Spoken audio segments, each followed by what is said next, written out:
Hello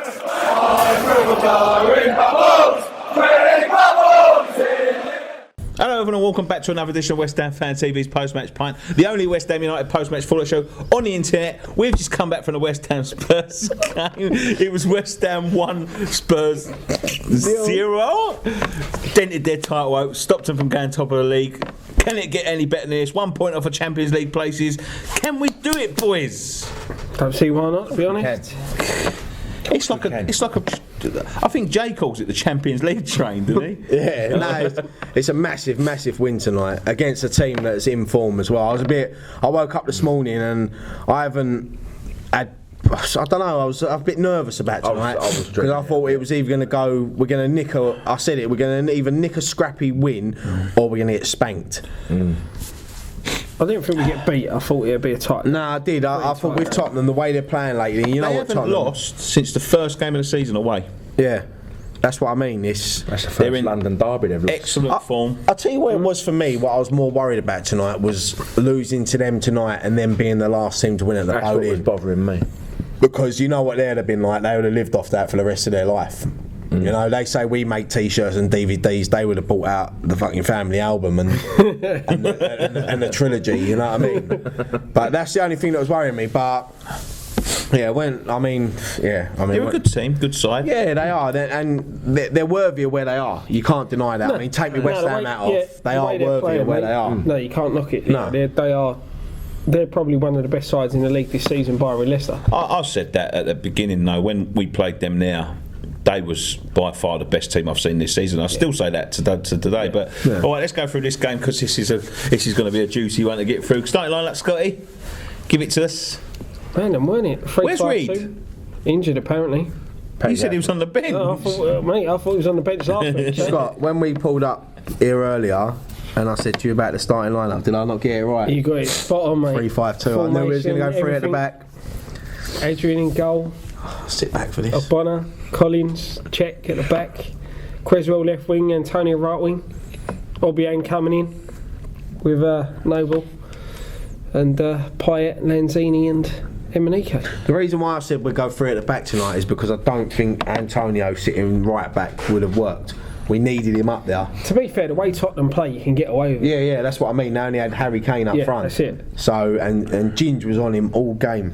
Ginge was on him. Had him in his pocket all day long. Yeah, he didn't get a sniff, did he? No. But yeah, good starting lineup. It was sort of predictable because of the injuries. Where was Moses tonight? I think injured. Yeah, he picked up an injured in training. Picked up an injury. That's a shame because I thought it was a game that he could have got. Oh yeah, definitely. I think if he would have played, then Antonio would have gone 4 at the back, wouldn't we?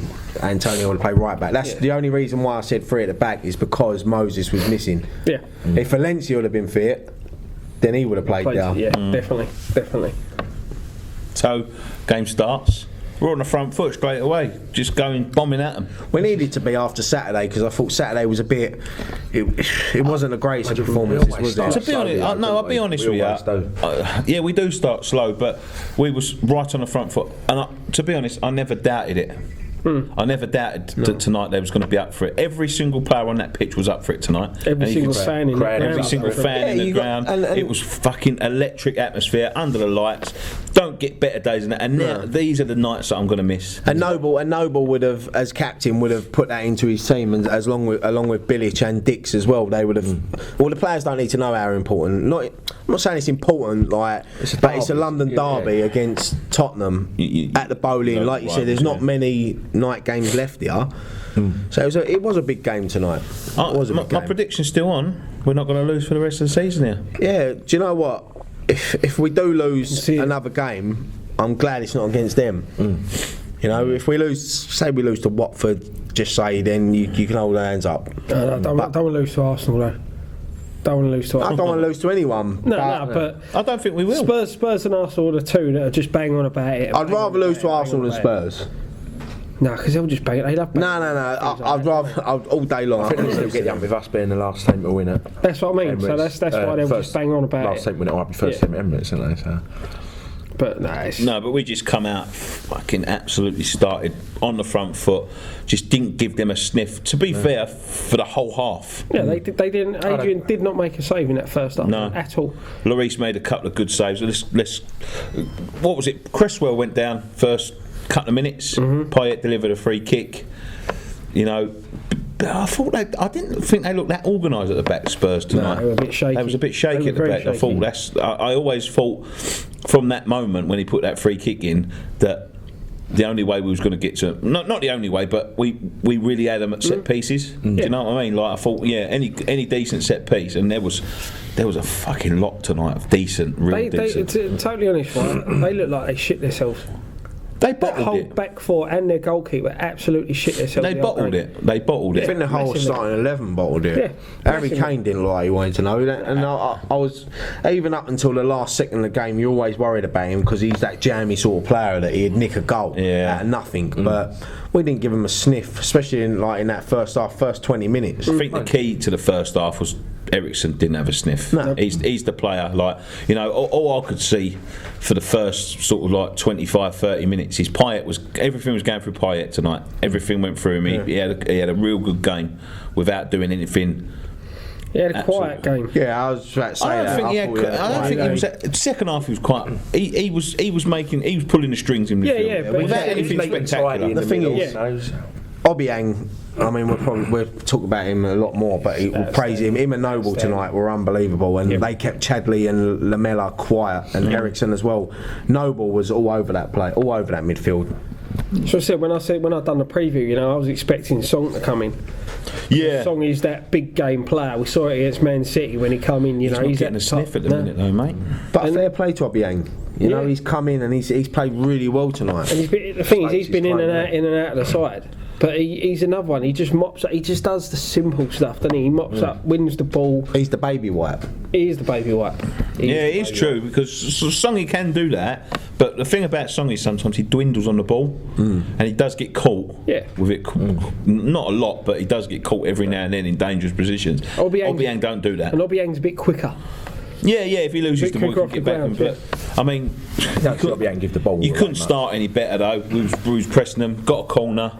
From the corner, that man does not stop scoring. Mikel, I know, it was superb. He can do it. I can't believe that 2-3 months ago, 4 months ago, we were sitting here going, I don't know whether that geese is going to make it in the Premier League. Yeah, because we only judged him on what we see. And the thing is, it wasn't just us four, it was a lot of West Ham fans. I mean, I remember seeing forums and on Facebook and Twitter, everyone was the same. And he's proved us all wrong. And that's all you want from a player. If a player proves you wrong, like Noble, he's proved a lot of people wrong. Yeah, he's really started stepping up lately. Yeah, I'm looking at you. But Antonio, he's flying at the moment, and for me, there's no better player in his position at the moment playing better than him. Listen, he's. If it wasn't for, listen, we all know Payet's going to get hammered here. But for me, Antonio is up there. Yep, it wouldn't surprise me if he nicked it. Yep, I can see that. The thing with him is he's been. You look at the wingers we had under Allardyce, right? You know, Dan and Jarvis. We were crying out for a winger to cut in and hit a shot, things like that, and they never did it. No. We don't play that way now, and he's cutting in left, right, and centre. You know, banging them left in foot, right foot with his head. Who was it? Julian Dick said the other day that before the Sunderland game on the Friday, Antonio stayed after training. And he was practicing cutting in on his left and shooting, and he said he was hitting them wide, all 100 yards wide. And look what happened on Saturday. Exactly. And then he had practicing. He had one again. Where he nearly scored, didn't he? He's done a couple, he had a couple of chances. Well, Antonio, he just absolutely goes from strength to strength. He's got all the tools to become a top player. At the minute, he's a top player. Yeah, there's not many better than him. They talk about, like the other day, I know the old England debate going on again. It's maybe a bit late in the day for him to start, because of the manager, to sort of start pushing for the Euros. But Oxlade-Chamberlain's gone out for 8 weeks now, and like you've got Arsene Wenger sitting there saying, well, Oxlade-Chamberlain, he'd be all right for the Euros. Well, fuck him. He's injured. Do you know what? I think Antonio might get called up, you know. I'll tell you something, right? I think he might get called up to the next two, because we've got two friendlies. Who we got? Is it France and Germany or something like that? I can't remember who we've got, but we've got two friendlies coming up. It would not surprise me if he gets called up. He's better than Walcott. Right, listen, they used to pick James Milner, on the right. Well, he scored tonight, so he's in the Euro squad. Yeah, because he works hard, right? And he plays for Liverpool. Antonio works hard, and he's a better goal scoring threat than James Milner. The thing is, for Antonio, it's not only him cutting in and hitting it with his left and right. He can head the ball as well. What I mean. Look at His tonight, all-round game's so Liverpool. much He scored a great goal against Liverpool, that diving header. Yep. He's very dangerous on the back post. Yeah. Well, and tonight he showed he's dangerous on the front post. I actually think, and I've heard a couple of people say this, that bit of retraining, he could play as a centre forward. Yeah, I could see that all day long. I'd rather see him stay where he is. Yeah, I'd like to see him because he's got everything that Allardyce needed. I think he was in the. I think he's just sort of player just because he just loves playing so much. He'll play anywhere, go and go if you ask him. He's so hard. He said it after the game, in his interview after the game Saturday, when they said that Byron was suspended. He said, "I'll play anywhere from his shirt." Yeah. It's what you want. That's the commitment you want. You know, he don't care where he plays. He just wants to play. Good kid. Waited a long time for his chance. Very long time. Could have been sort of sitting there flapping his arms about, saying, "Oh, send me out on loan somewhere." Then, but never did. He just always was saying, "You know, I need to get into the side. Once I get into the side, I'll make sure I stay there." And blimey, as he stayed there, you know. Yes. I can't think of. You know, he's got to be. You know, a top player at the minute. And he's scoring goals from up front, from right back. You know, even against Blackburn, he played against Blackburn.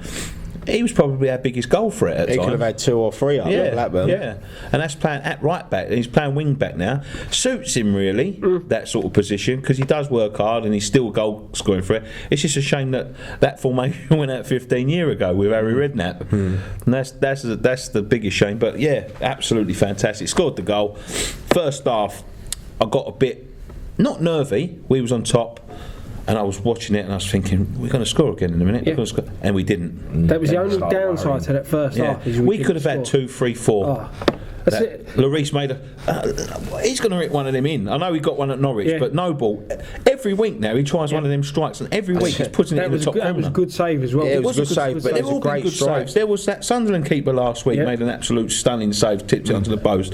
There was another one at Liverpool when he struck it, and Mignolet made a good save. Was it Mignolet? Yeah. Another one he just put past the post. Yeah, but that's scored one at Norwich, then does the same thing tonight.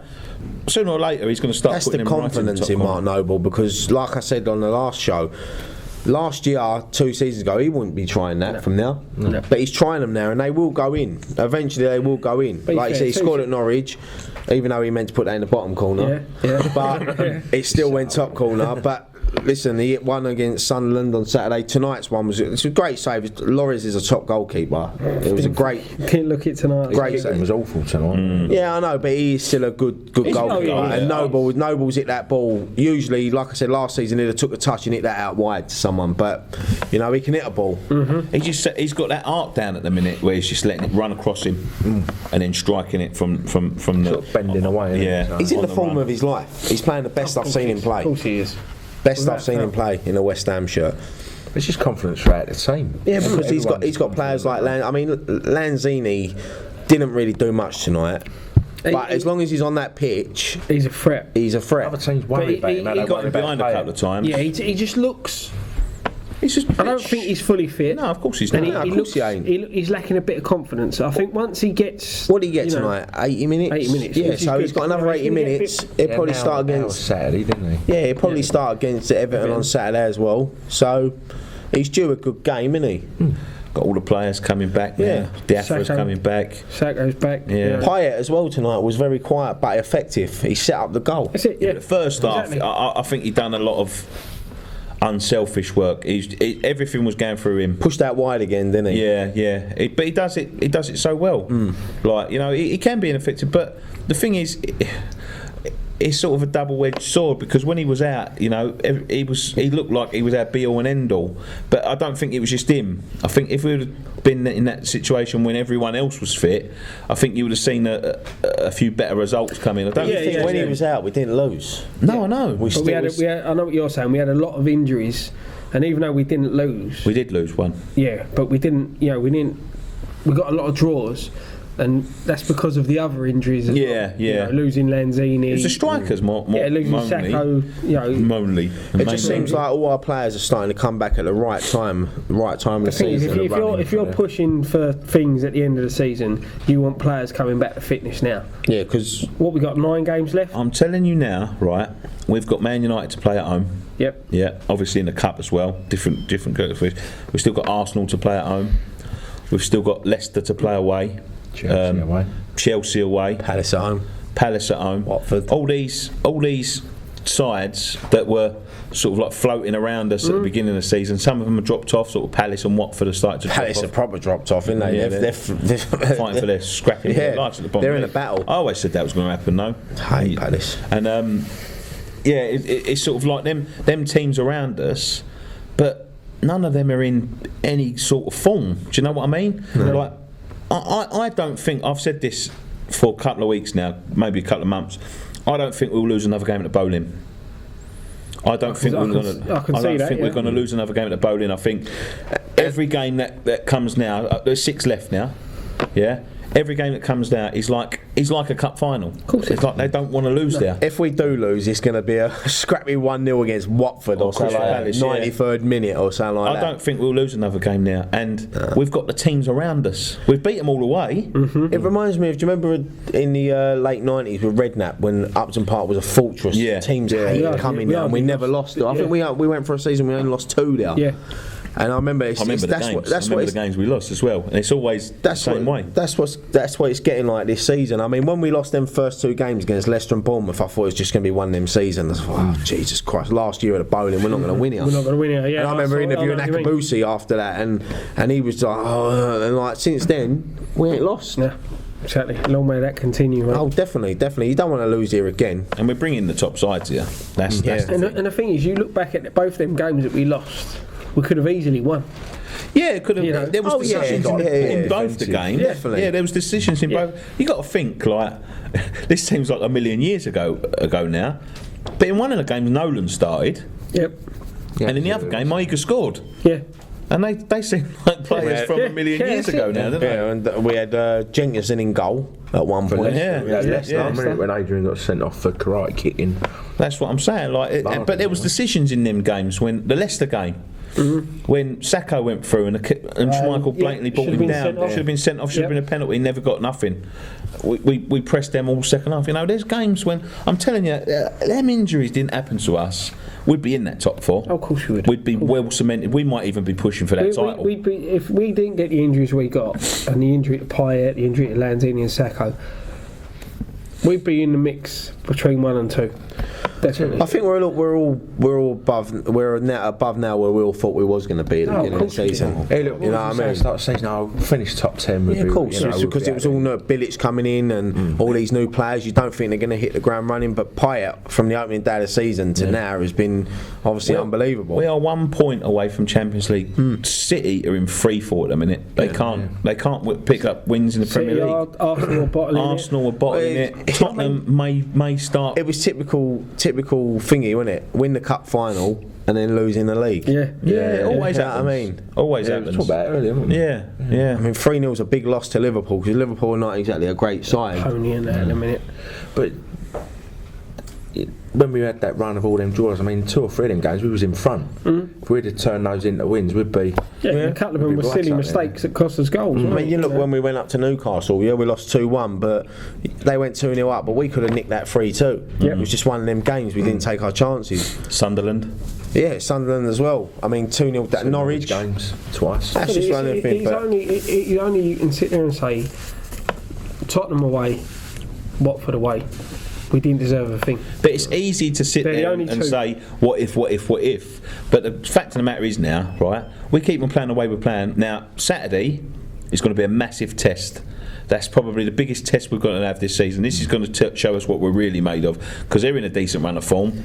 Not a good ground for us, is it? Not a great, a bogey team. Not a great. We don't travel well up there usually very well. They've just had investment in them.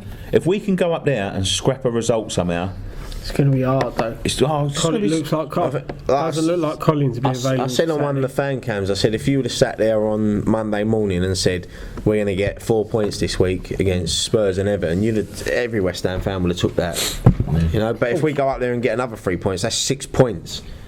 You got to start thinking we can push for that top four. Of course we can. We might be punching above our weight, but so what? Leicester are. We definitely are. We're definitely punching above our weight. I don't think we're punching above our weight because we've done well. We've earned every result we've got. We haven't, like Liverpool, weren't a scrappy win. No. 3-0 Arsenal. Man City, we held on in the second half, but we still 2-0 up. We still went there and held on. And when we had the mirror, we could have easily beat them. Old Trafford as well. I mean, we drew 0-0, but we could have been. We sat there and we could have been 2 or 3. And we're walking out of Old Trafford disappointed with a point. Yeah. You know what I mean? Like, I remember being happy with a 2-0 loss. Yeah. Up there. You know what I mean? Yeah, I know. You come out, But anyway, you know what I mean? You come out there losing 2-0, you think you've done well. end of the first half, we're well on top. Worried that it's only one goal. Come out second half, Tottenham started pressing a little bit. They had a little bit more of the ball. Can I say one thing about the end of that first half though? Yeah. Harry Kane. He does this. Yeah. Go on. Harry Kane, such a dirty bugger. Bugger. I ain't Call him a sure. bastard. I don't know. I'm trying not to swear. You pheasant. Yeah, but he done Ogbonna, yeah. Ogbonna and Collins had him in his pocket all game. The last 5 minutes, he gets his chance and stamps on the geezer. I was watching Ginge all through that first half, and I could see him, and he was just waiting for that one opportunity just to crunch him, smashed him, Kane right in his face, but he just couldn't get anything right. I said at the start of the game to my brother, I went, nice early goal, and then Ginge to roll Kane's ankle. That's them done and dusted. Yeah, doing right. And he just didn't get that chance. But then Kane, and that's what Kane weren't getting the sniff, and he does that, and then for the next 5 minutes he drifts over to Ogbonna's side all the time. You can see he's limping. Yeah, well, Ogbonna was limping for the whole. There was times when I thought he's going to have to come off In the second half. Yeah, and then Ginge got done bad. That was all because of Kane's. Yeah. But he limped.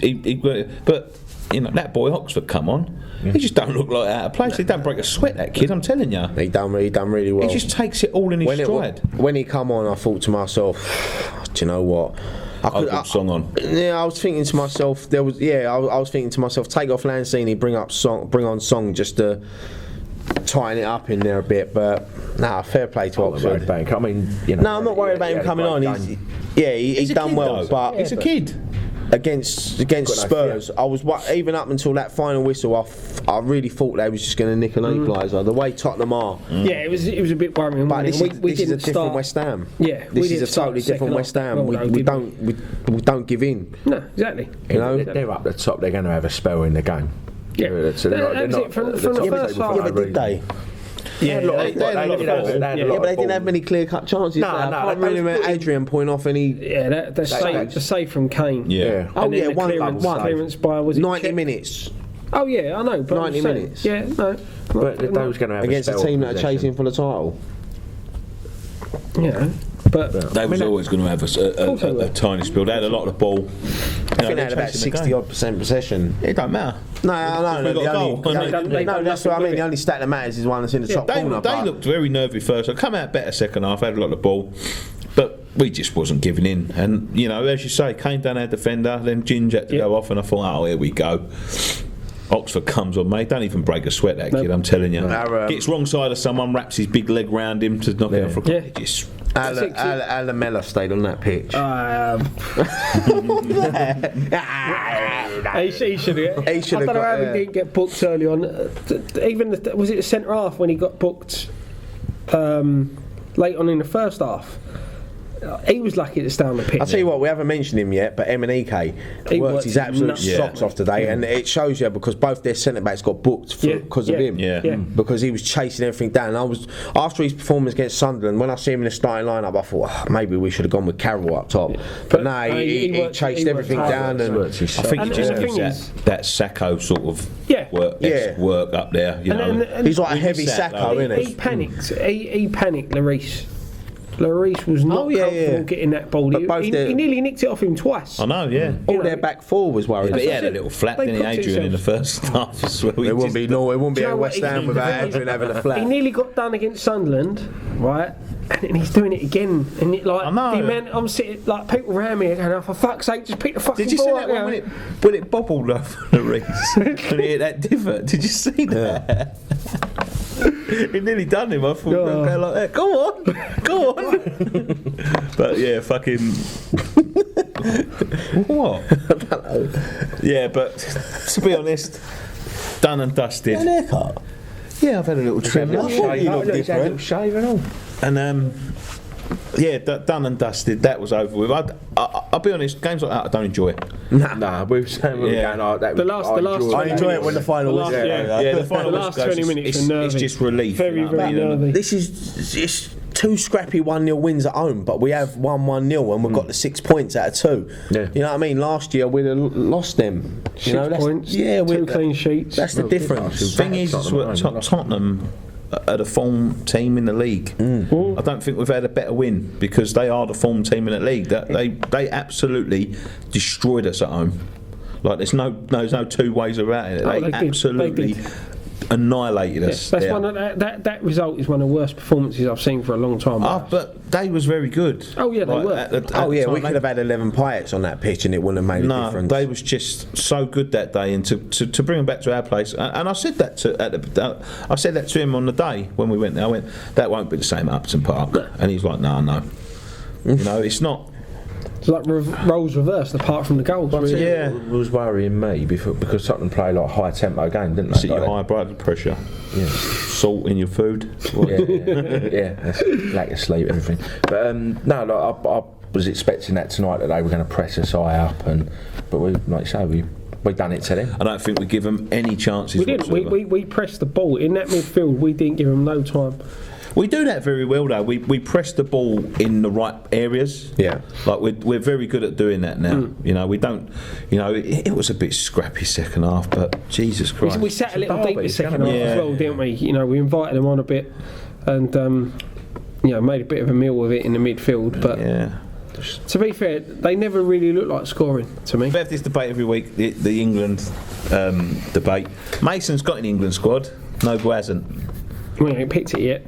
No, I mean in the past. Yeah. Mason's a pile of shit.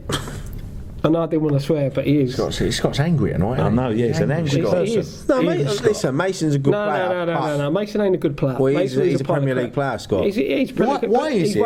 He's a Premier League player. You can't say he's not a good player. Why is it? He's a Premier League player, but there's no way he should be in the England team. But why is it that a kid comes into a team, has 4 or 5 good games? Noble's been doing it season in, season out. All right, sometimes I don't think he's England quality, but I think my England qualities go on England of the past. This England team is a pile of shite, if I'm honest. It's an absolute awful side. If you can't get into that, just quit and play for Ireland. That's what I'd say to him. Well, it's like Merson said the other week. It's harder to play yourself out of the England squad than get in it. You know what I mean?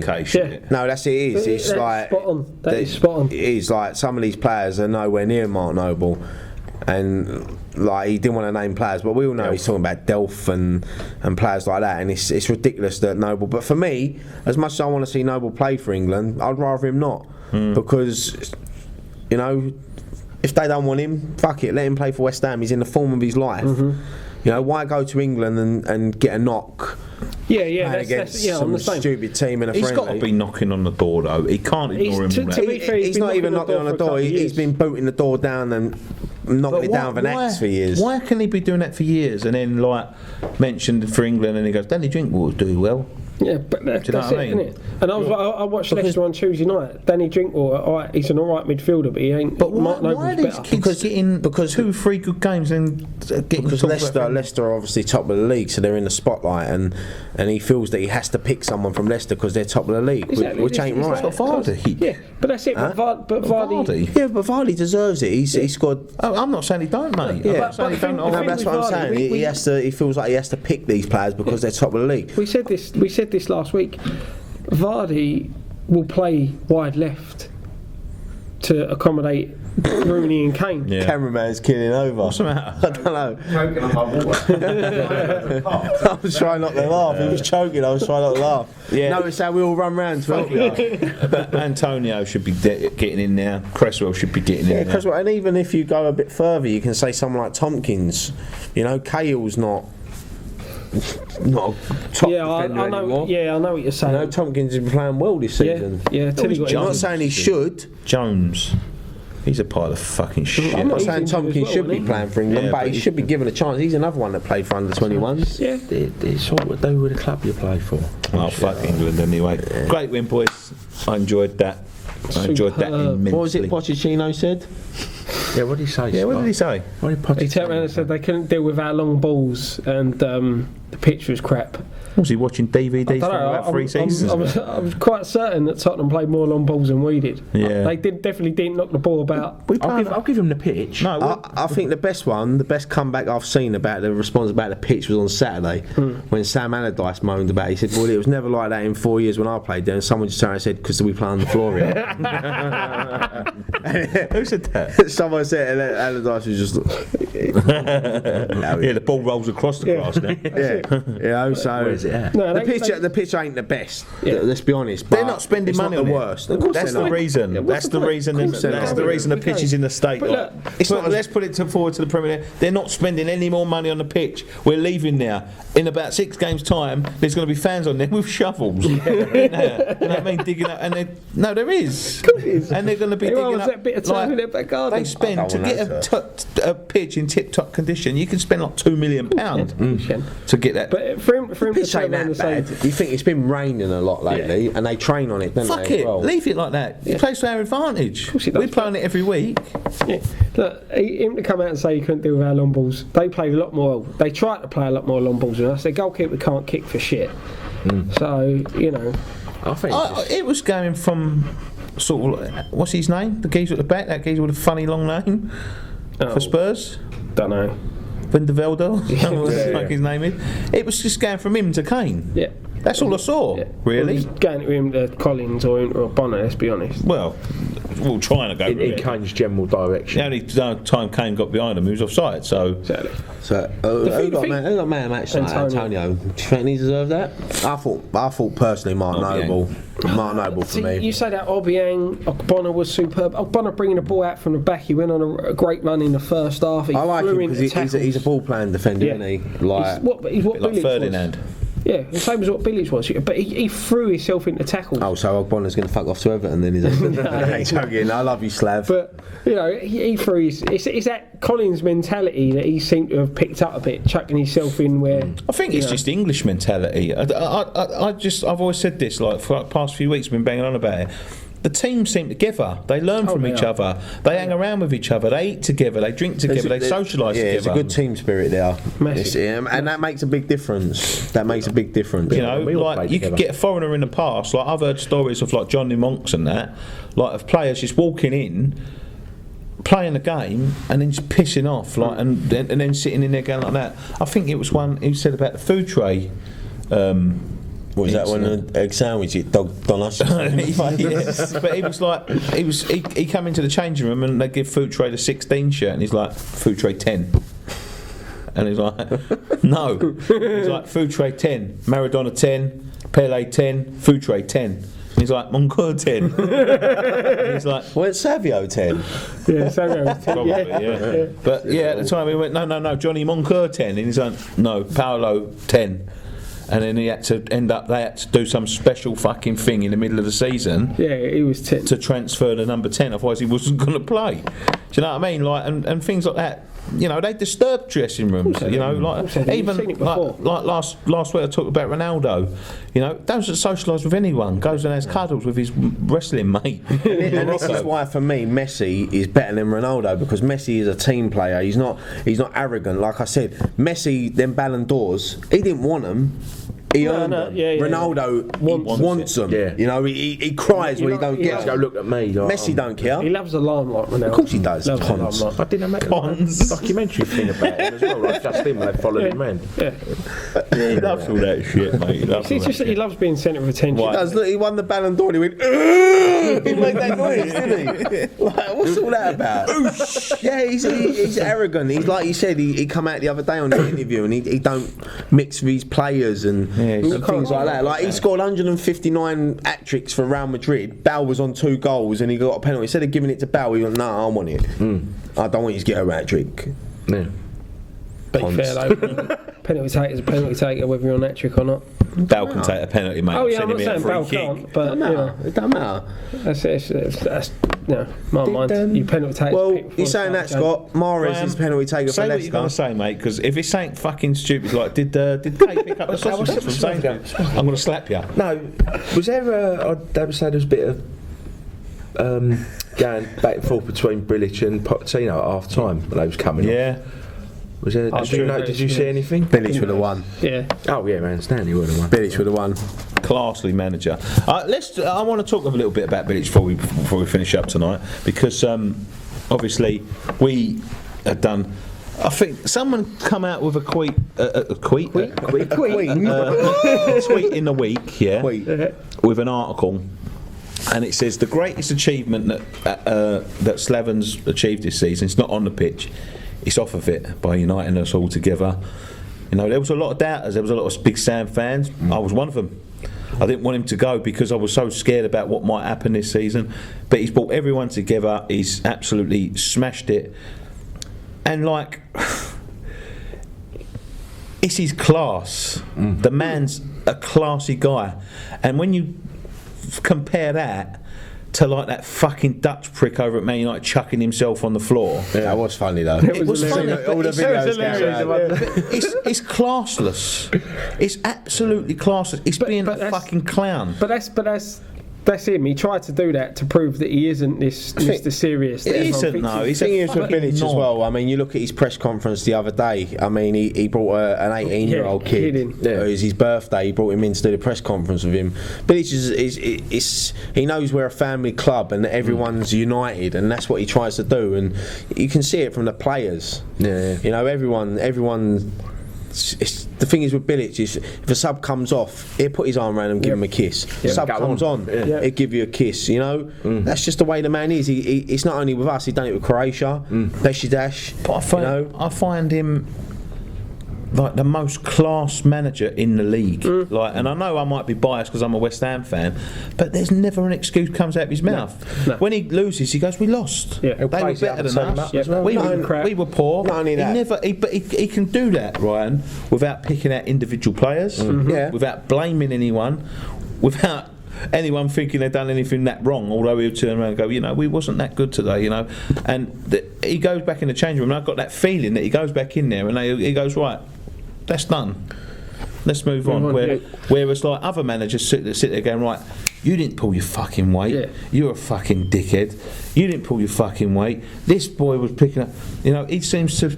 Yeah, he's got that arm around the shoulder. If a player makes a mistake, it ain't a player made it. But we made a mistake. But we said it before, didn't It's a we? fine balance. Sorry, Ryan. No, one go on, second. go on. It's a fine balance because when he needs to get tough, he gets does. fucking Of course he tough. does. Yeah. Of course he Like does. when We've Almo seen that. Furtado fucked him about the beginning of the Exactly. season. He went like that. You don't want to be here? Fuck off. Zarate, the same thing. Started fucking pissing and moaning about his role in the team. And Piss off like we then. said with Bilic, the Southampton game at home was 1-0 down at half time, was poor. He made 2 substitutions, we won 2-1. He didn't take no credit for it. Nope. He didn't say, oh, I won that game. He didn't. He praised We the won the players. game. That's it. The players won the game. I think it's the we. But then if we lose, he takes the blame. And that's what you want. He's just got that sort of class about him. That's He could be a top manager. And Yeah. I'm quite confident. He's- After he's seeing him for one- this season, I'm quite confident that he can be the man that leads us to some sort of success. You don't manage your country No. if you're a poor manager. It's a good country And he was as well. successful. To be fair, he got to the World Cup. Did they get to the World Cup quarterfinals or semis? Semis, yeah. Yeah, And you know? the thing is, he hasn't managed. And Euros as well. The teams he's managed have been big sides in the countries that they're in. You know, Besiktas, a big side. Was he at Sparta? Was it Spartak Moscow? Spartak Moscow, or so, Yeah, you know, one of a them big teams. side in them countries. And I know that we sometimes say that about these players, some of them were Sullivan signings and all this. I've got no doubts that he was sitting in the background saying, let's have him, let's have him. He reminds me of Mourinho, but the first time Mourinho was over here. You know when Mourinho was Before he got over Yeah, arrogant. but you know when he had that charm, Mourinho, and he was the bloke that you wanted to see. You couldn't wait to see his interview. Yeah, And yeah, that's what Bilic reminds me of. And the thing is, with the Premiership next year, you've got Guardiola over here, Klopp. You know, it's the gonna be Premier League interesting. next year is going to be Klopp the flop. interesting. No, but listen, the thing is with Klopp, it's not his team, is it? No. You've got to judge Klopp next season because I will this is judge like a him big next pre-season for him. I will judge him next season, but I'm still pretty sure they're not going to be any better off than No, that. I think he's a good manager. He is a good manager. He done well at Borussia Dortmund. He took Dortmund from nothing. Yeah, And the Bundesliga. Yeah, but then back to nothing. Yeah, but they're still sitting second in the league now, so he left the legacy, didn't he? Because he's gone. And the thing is, with He nearly Liverpool, took 'em down. it's not his team. Yeah, but Mourinho might have took Chelsea down. Yeah, Don't mean might. Mourinho's a poor manager. It's just one of them things. I just think there's certain ways of doing things. I don't think Klopp. I think he's an arsehole. I think I think it's Klopp all would down do to alright. it's all down to your attitude. Because you look at Chelsea now, the same players, and they're flying. They could finish in the top But 4 this year. he lost that dressing room. He lost every single player in that dressing room. None of them players wanted. It weren't even like one or two didn't want to play for him. None of them players. Yeah, but they're Chelsea getting went paid a and lot of money. But then Chelsea, but then Chelsea done the right thing, didn't they? They got rid of him. The thing for me is every player, if you get to that situation where you can honestly turn around and say, as a captain of the side, you could go to your chairman and say, listen, every single player in that dressing room doesn't want to play for that manager. The thing is with Then that's what they should go and do. When if it's you- one or two, then they've got to keep their mouth shut. Because If it's the whole team, you can go to that when you look manager at and turn like around and manager say of the that. year contenders this year, Bilic has got to be up there. I know Ranieri will probably get it, and deservedly so, in my opinion. But the thing is with Bilic, if we're in the FA Cup and we finish in the top 6, he's got to be up there for manager of the year, surely. Bilic, Pochettino, and Ranieri as the top 3 managers this year. Yeah, I'd definitely say so. You know, because But what I'm saying is about, like you're talking about Mourinho and all that sort of jazz.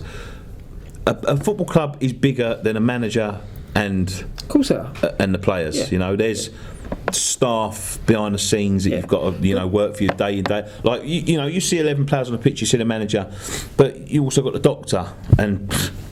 That's where Chelsea's problems start. That's where their problem. No, it really is. It really is where they start because these players build relationships with these they people. do. These people are there every day. We've heard about them Yeah. relationships. Yeah. No, but exactly that though. They build relationships with these people, like, and they're just normal, everyday people on modest. Not modest, they're probably on quite high salaries, but compared to what the world is like, they're on modest salaries, and they build friendships with these people. So if you got one man walking in and around going like that, get him like. As I said at the beginning of the season, Hazard was injured. He don't know what was wrong with him. He's not a fucking doctor. So the doctor has to go on to treat him. Yeah. And then he's the minute you start putting your results and I believe it's his personal pride. Because he doesn't like losing. I think he takes it personally when he loses games. Look, if they were 3-0 up and he had gone down, he'd be screaming at the referee to stop the game so that the doctor could go on and rub Hazard's leg better. And that's what I'm saying. That's the problem. It's only because they were in a position they weren't You winning. can't berate a person for doing their job. Exactly. Basically putting like you say, the result and the pride above the health and of safety their the best players. player.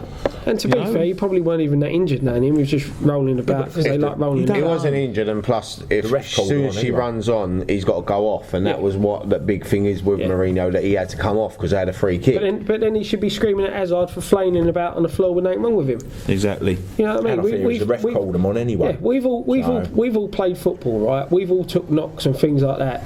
You ain't got to roll about as if you've been shot every time you get to pick up a knock. That's what they do. I know what you're saying, but there's a big difference between Premier League football and Saturday football over Newham United. It's a lot fast paced, and these players do run at fast. Yeah, And if you get a little knock, I know it don't look like nothing, but if you're running at pace and you get a knock, and you go down, your body's cramped up anyway for running around for 90 minutes. Yeah, but you ain't got to roll around like you've been shot. Yeah, but I know what you're saying. You know but what I mean? There's ways of doing it. You know, Stuart Pearce broke his leg, got up and carried on and finished an half. Yeah, you're talking about a different breed of football player there. You're talking about an hardcore Englishman that loved his country and played with pride. Yep. You're not talking about some sweaty little Spanish bloke. You know what I mean? Belgium. Or I don't know. I'm just saying. I'm just saying anyone. Yeah. I'm But just saying. that's what I'm saying, and that's the thing. You know, when you look back at it, that's where the blame lies. If he weren't that badly hurt, he should have just got up. They don't His do team that are anymore losing because you know. I'll tell you why they don't do it anymore, because they're on massive contracts and they get paid it regardless of where they play or not. I think Chelsea summed it up how ridiculous contracts are getting when they give an 18-year-old 85 grand a week. Yep. Loftus Cheek. What he's got? 85 grand a week. He's 18 Stop him going years old. anywhere else. Yeah, It's pathetic. that's ridiculous. Absolutely. No wonder these players get to 22 and they're the most arrogant pricks going. You look at Sterling. How old's he? 21, 22? Look at Glenn Johnson. He's about 19. Glenn Johnson playing for the under-21, sitting there going to all the other players who come for, how much do you earn? What car do you drive? And that's why Peter Taylor lobbed him off from the under-21 side. Yeah, but you look at him. He got caught nicking the toilet seat out. All right, we'll leave it there, boys. It's gone on long enough. It's nearly midnight. So, thanks very much for joining us on this edition of West Ham Fan TV's Post-Match Pint. You can follow us on Facebook at West Ham Fan TV. No, facebook.com/West Ham Fan TV. Follow us on Twitter at West Ham Fan TV. Instagram at West Ham Fan TV. Any social media you can find us on West Ham Fan TV. Make sure you give us a subscribe. Hit the like button because we get a few likes, don't we? But not as many as I like. Yeah. Start hitting the like button. Apparently it does something for you. I don't know what it does, but it does something. So hit the And I'll say it again. If you give us a thumbs down, tell us why. Please. No one's ever going to tell you. Nah, no. But I like to know. Yeah, so make sure to do that. We'll see you next week on Saturday. Sorry for We're the Everton. game. Yeah, we'll be up there at the Everton game. We'll see you on Sunday for the Everton post-match pint. Finishing the normal way. Happy boys today. Come on, you Irons.